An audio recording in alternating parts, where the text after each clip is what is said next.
Intravascular imaging అంటే ఏంటి? రక్తనాళాల్లో ఒక డై కానీ మందు కానీ ఇచ్చి బయట నుంచి మనం దాన్ని స్కాన్ చేస్తే అది యాంజియోగ్రామ్.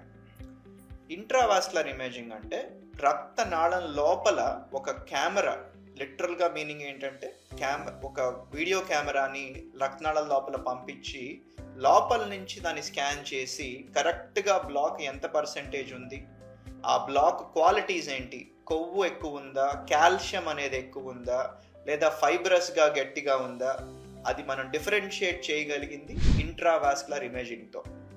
ఇంకొక మేజర్ బెనిఫిట్ ఏంటంటే ఇంట్రావాస్కులర్ ఇమేజింగ్కి కరెక్ట్ సైజ్ స్టెంట్ పెట్టడానికి, స్టెంట్ పెట్టాక స్టెంట్ని బాగా అతుక్కుందా లేదా ఇంకా బాగా ఎక్స్పాండ్ చేయాలా తెలియటానికి కూడా చాలా హెల్ప్ఫుల్గా ఉంటుంది ఈ కొత్తగా వచ్చిన ఇంట్రావాస్కులర్ ఇమేజింగ్ అనే కాన్సెప్ట్. అది బ్రాడ్గా రెండు కేటగిరీస్ ఉంటాయండి.